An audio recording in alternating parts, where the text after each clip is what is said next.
नमस्कार, स्वागत है आप सभी का हमारे YouTube चैनल में। आज के इस वीडियो में आप श्रवण करेंगे चैत्र माह के कृष्ण पक्ष की पाप मोचनी एकादशी व्रत की कथा। पाप मोचनी एकादशी के व्रत में विष्णु भगवान की पूजा धूप दीप नैवेद्य आदि से की जाती है और फलाहार में चिरौंजी का प्रयोग करना चाहिए।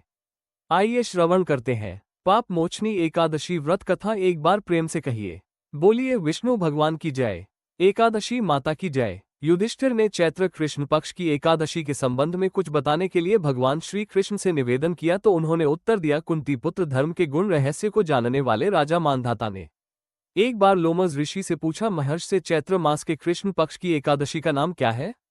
उसके व्रत की विधि सहित बताकर कृतार्थ करे तो मुझ पर आपकी बड़ी कृपा होगी। ऋषि लोमज ने उत्तर दिया, राजन, चैत्र महीने के कृष्ण पक्ष की एकादशी को पाप मोचनी एकादशी कहते हैं। जैसा कि इसके नाम से स्पष्ट होता है, इसके व्रत के करने से मनुष्य के सभी पाप नष्ट हो जाते हैं। इसके संबंध में एक पौराणिक कथा है, वो कथा मैं आपको सुना रहा हूँ। ध्यान पूर्वक सुनिए। पुराने समय में चैत्र रथ नामक एक वन था। उसमें अप्सराएं रहा करती थी। यहाँ हर समय बसंत ऋतु की सी शोभा बनी रहती थी। गंधर्व कन्याएं वहाँ विहार करती थी। अन्य देवताओं के साथ देवराज इंद्र भी अपना मनोरंजन करने के लिए यहाँ आते थे। उसी वन में एक ऋषि तपस्या करते थे। उनका नाम मेधावी था। मेधावी ऋषि भगवान शिव के अनन्य भक्त थे। एक दिन एक अप्सरा उन्हें मोहित करने के लिए सितार बजाकर मधुर स्वर से गायन करने लगी। उस अप्सरा का नाम मंजू घोष था। उसी समय शिव का शत्रु कामदेव मुनि की तपस्या भंग करने के लिए तैयार हो गया। इन दोनों के मिलेजुले प्रयत्न से मेधावी मुनि परास्त होकर अप्सरा पर मोहित हो गए। तभी मंजू घोषा उनके पास आए और बीड़ा नीचे रखकर मुनि को अपने बाहुपास में ले लिया। मुनि भी उसके साथ काम क्रीड़ा करने लगे। इस प्रक्रिया के वशीभूत होकर उन्हें दिन और रात का भी ज्ञान नहीं रहा। अब मुझे अपने स्थान पर जाने की आज्ञा दीजिए। मुनि बोले, सुंदरी, अभी समय ही कितना हुआ है, अभी कुछ समय और यहाँ ठहरो। मंजू घोषा बोली, आप कहते हैं कि समय कितना हुआ है? तनिक सोचिए कि मुझे आपके पास आए कितना लंबा समय बीत चुका है। अब और अधिक समय मैं यहाँ नहीं ठहर सकती। मंजू घोषा की बात सुनकर मुनि ने गंभीरतापूर्वक जब विचार किया तो उन्हें पता चला कि अप्सरा के साथ विहार करते हुए 57 वर्ष बीत चुके हैं।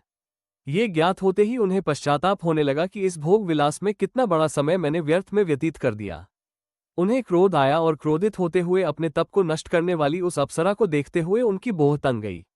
इस क्रोध के आवेग में उनके होठ कांपने लगे और उन्होंने मंजू घोष को श्राप दे दिया। दुष्टे, तूने मेरा तप नष्ट कर दिया है।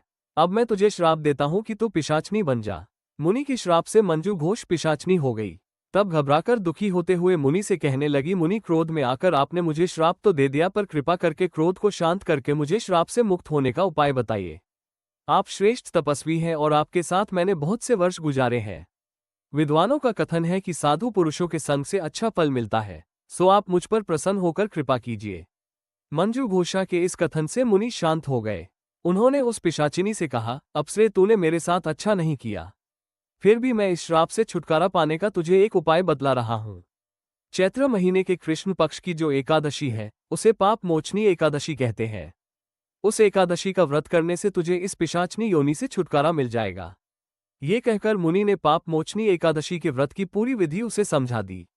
अप्सरा को उपाय बताकर मेधावी मुनि अपने पिता चमन ऋषि के पास पहुंचे। अपने पुत्र को देखकर उन्होंने कहा, मेधाविन, तूने क्या कर डाला? तेरी सभी तपस्या नष्ट हो गई। मेधावी ऋषि शर्मिंदा होते हुए बोले, पिताजी, मुझसे भयंकर पाप हो गया है। अब कृपा करके इस पाप से मुक्त होने का कोई उपाय बतलाइए। पिता ने कहा, पुत्र, तुम चैत्र महीने के कृष्ण पक्ष की पाप मोचनी एकादशी का ही व्रत विधि पूर्वक श्रद्धा भक्ति के साथ करो। इससे तुम्हारे पाप नष्ट हो जाएंगे। पिता के निर्देश के अनुसार मेधावी मुनि ने पाप मोचनी एकादशी का व्रत बड़ी श्रद्धा और भक्ति के साथ विधि विधान से किया। इसके फल के प्रभाव से उनके सब पाप नष्ट हो गए। मंजू घोष ने भी इस व्रत को किया और इसके फल के प्रभाव से उसकी पिशाचनी देह समाप्त हो गई। वो सुंदर रूप धारण करके स्वर्गलोक को चली गई। लोमज ऋषि ने राजा मानधाता को बताया, राजन, इस एकादशी के व्रत के प्रभाव से सब पापों का नाश हो जाता है। इसकी कथा को सुनने और पढ़ने से 1000 गोदान करने के बराबर फल मिलता है। जो व्यक्ति अपने मन में यह निश्चय कर लेता है कि मैं अब कभी भी जानबूझकर कोई पाप नहीं करूंगा, कोई अपराध नहीं करूंगा, ऐसा व्यक्ति यदि श्रद्धा भक्ति के साथ पाप मोचनी एकादशी का व्रत करे तो उसका पहले से किए हुए अपराध और पाप इस एकादशी व्रत को करने से नष्ट हो जाते हैं। इस एकादशी की कथा को जो श्रद्धा भक्ति के साथ श्रवण करता है, उन्हें बैकुंठ धाम की प्राप्ति होती है। बोलिए विष्णु भगवान की जय।